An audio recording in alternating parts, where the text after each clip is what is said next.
Assalamualaikum warahmatullahi wabarakatuh. Innal hamdalillahi nahmaduhu wa nasta'inuhu wa nastaghfiruhu wa na'udzu billahi min shururi anfusina wa min sayyiati a'malina. May yahdihillahu fala mudhillalah wa may yudlil fala hadiyalah. Wassalatu wassalamu ala Rasulillahi wa ala alihi wa sahbihi ajmain. Amma ba'du. Pertama-tama marilah kita panjatkan puja dan puji syukur kehadirat Allahu Rabbi yang telah memberikan kita kenikmatan dalam Islam. Amin, amin, amin, amin ya Rabbal Alamin. Juga tak lupa kita panjatkan salawat dan salam kepada junjungan umat Nabi besar Muhammad SAW.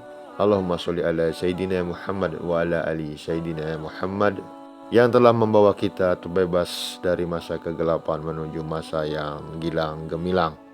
Oke sahabat Islamic Channel, pada kesempatan kali ini kita bertemu kembali dan selalu membahas tentang hal-hal yang menarik di dalam dunia Islam, baik itu pertumbuhan Islam di dunia maupun cerita-cerita tentang para mu'alaf yang mendedikasikan dirinya dalam kehidupan beragama Islam.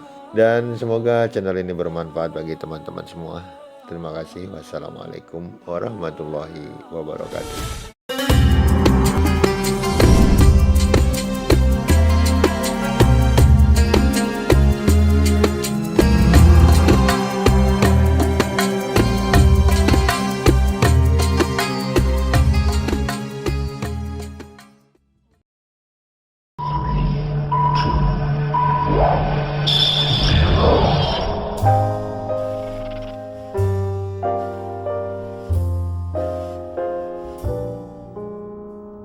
Negara manakah yang memiliki populasi muslim terbesar di seluruh dunia?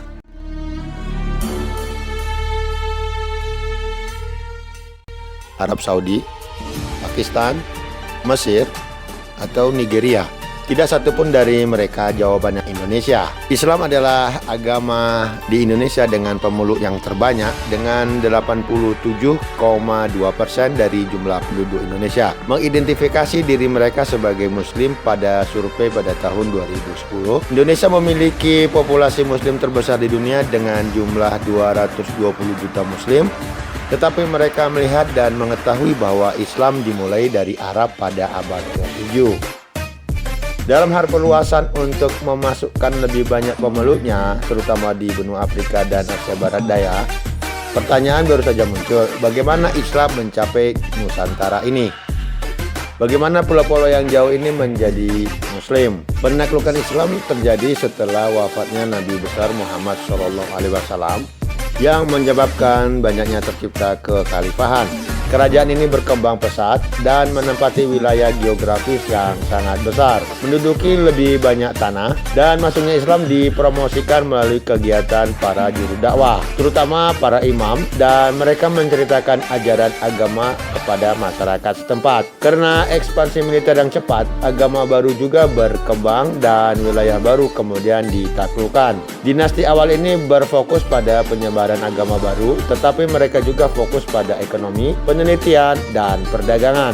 Selama zaman keemasan, Islam semakin banyak orang menjadi terbiasa dengan agama ini, termasuk para kepala-kepala suku, bangsawan, dan juga pedagang. Para pedagang menyebabkan penyebaran cepat menuju Samudra Hindia dan Atlantik. Pengaruh Islam pertama kali muncul di anak benua India selama awal abad ke-7 Masehi, dengan munculnya para pedagang Arab yang biasa mengunjungi wilayah Malabar dan yang merupakan penghubung antara mereka dengan pelabuhan Asia Tenggara untuk perdagangan, bahkan sebelum Islam ada di Jazirah Arab. Pedagang-pedagang Arab inilah yang menjadi pembawa agama baru tersebut dan menyebarkannya kemanapun mereka pergi. Namun invasi Islam melanjutkan dan meluas ke anak benua India. Selama ribuan tahun berikutnya, Islam menjadi kuat di wilayah tersebut. Juru dakwah Muslim memainkan peran utama dalam menyebarkan Islam di Asia. Beberapa juru dakwah bahkan berperan sebagai pedagang. Mereka dikirim Muslim ke seluruh Asia dan ke segala arah dengan berbagai alamat dan seringkali berperan sebagai para pedagang. Juru dakwah diarahkan untuk berbicara kepada calon anggota baru dalam bahasa asli mereka. Bahkan sebelum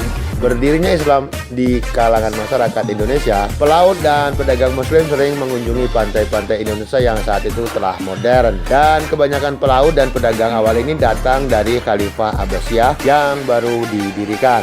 Pelabuhan Basra sebagai pelabuhan yang kaya akan rempah-rempah, buah-buahan eksotis, dan komoditas lain, ada bukti bahwa pedagang Muslim Arab masuk ke Indonesia sejak abad ke-8, tetapi itu tidak sampai abad 12 ataupun 13. Dan abad kemudian Islam mulai menyebar, kemudian berkembang lebih jauh karena adopsi penguasa dan elit pimpinan lokal. Para juru dakwah datang dari banyak daerah dan beberapa datang dari India, bahkan ada yang dari selatan Semenanjung. Dan diyakini bahwa sekitar abad ke-13 agama tersebut telah mulai muncul di pantai utara Sumatera. Islam di sini disebarkan oleh tarekat Sufi dan akhirnya dikonsolidasikan dengan memperluas lahan, penguasa dan masyarakat segera juga berubah. Tidak diketahui kapan tanggal dan kapan konversi dimulai dan tidak ada indikasi yang jelas kapan Islam pertama kali masuk ke wilayah tersebut. Kita mungkin berpikir pertama kali sekitar abad ke-11 atau ke-12. Tanda-tanda pertama adalah adanya kuburan Islam yang berasal pada tahun 1080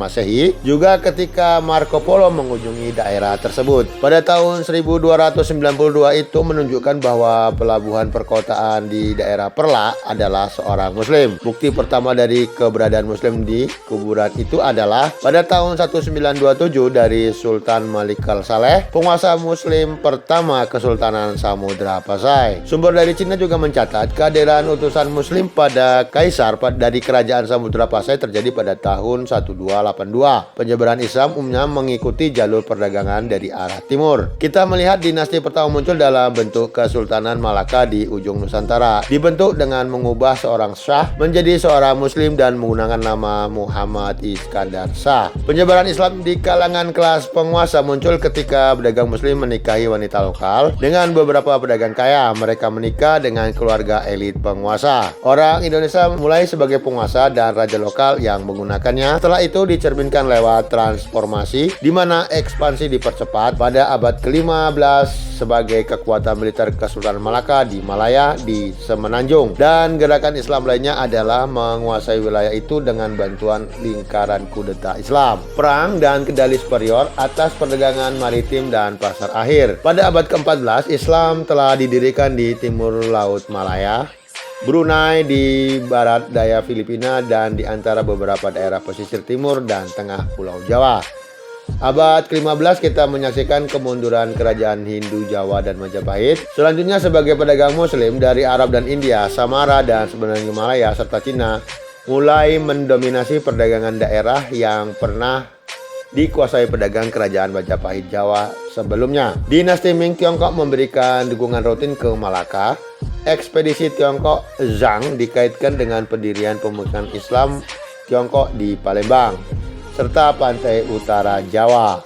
Malaka secara aktif mempromosikan konversi ke Islam di wilayah tersebut dan selama aktivitas Armada Ming. Dan Armada Ming mendirikan komunitas Tiongkok Muslim Melayu di pantai timur laut Jawa, sehingga menciptakan oposisi permanen terhadap Hindu Jawa. Misi mendirikan Tionghoa Muslim dan juga di komunitas Arab dan Malaysia di pelabuhan utara Jawa. Keberadaan kerajaan Muslim yang dominan semakin banyak hadir di Nusantara ini dan populasi Hindu semakin lama semakin memudar. Umat Hindu dan Buddha lama-kelamaan banyak dari mereka menerima agama baru karena pengaruh pedagang-pedagang Muslim tersebut. Ajaran Islam menyebar pesat dan perdagangan dengan penduduk lokal mendorong dakwah terhadap ajaran Islam. Umat Hindu dan Buddha umumnya tidak melakukan itu. Islam adalah sistem kepercayaan monoteistik dan tidak memungkinkan pengikutnya untuk percaya kepada Tuhan lainnya. Menjadi seorang Muslim telah menciptakan manfaat dan kondisi yang lebih menguntungkan bagi penduduk lokal. Dari non-Muslim, sebagian orang membutuhkan keamanan dan kepastian. Jadi, mereka memilih untuk menyatakan diri sebagai Muslim karena Islam muncul di Asia Tenggara melalui perdagangan dengan orang-orang Arab bagian selatan dan transisi tasawuf berlangsung lebih damai daripada di Timur Tengah atau Afrika Utara, di mana konflik sering terjadi. Indonesia adalah proses yang paling lambat, tetapi diciptakan secara berbeda oleh pedagang elit dan bangsawan. Keberadaan properti memudahkan agama menyebar di kalangan masyarakat umum. Kehadiran agama Kristen di monarki Eropa memudahkan agama menyebar seantero dunia. Sedangkan di Pulau Jawa, kerajaan Hindu Gajah Mada sedang dalam keadaan runtuh. Beberapa kerajaan baru ini didukung oleh dinasti Ming Cina melalui asimilasi, transfer properti terkait perdagangan, dan invasi Islam telah digantikan Hindu dan Buddha sebagai agama dominan di Jawa dan Sumatera pada akhir abad ke-19 telah tergantikan. Tetapi banyak adat budaya dan agama yang sebagian besar berasal dari era Hindu-Buddha, toleransi, dan bahkan penggabungan ke dalam ritual Islam. Islam tidak melenyapkan budaya yang sudah ada sebelumnya, tetapi malah menggabungkan dengan adat istiadat setempat dan unsur non-Islam ke dalam bagian aturan tersebut. Kehadiran kuat para tasawuf adalah pendorong utama rekonsiliasi antara Islam dan agama lain. Ketika orang Eropa datang, mereka membawa agama Kristen ke mayoritas Muslim, tetapi tidak banyak yang berpaling. Mungkin karena pada saat itu sudah tidak mengutamakan persoalan pada sisi agama seperti yang terjadi pada abad ke-12 ataupun ke-13. Tetapi itu adalah argumen lain. Indonesia adalah negara besar dengan lebih dari 270 juta orang dari berbagai budaya dan etnis, melintasi ribuan pulau. Dari sudut pandang agama, Indonesia tidak diatur oleh satu undang-undang karena lebih dari 80% penduduknya adalah Islam. Indonesia bisa disebut sebagai salah satu negara Islam di dunia, tetapi Indonesia bukanlah Islam tradisional. Konstitusi tidak secara khusus didasarkan pada agama yang dominan, tetapi mengadopsi banyak nilai yang universal yang juga tersedia di dalam Islam dan juga di dalam agama-agama lainnya. Dalam apa yang dikenal sebagai Pancasila, dan meletakkan 5 pilar filosofi negara ke dalam Pancasila. Terima kasih kepada Curiosity System yang telah mensponsori video ini. Terima kasih banyak atas Patreon kami. Terima kasih banyak telah menonton. Sampai jumpa lagi. Wassalamualaikum warahmatullahi wabarakatuh.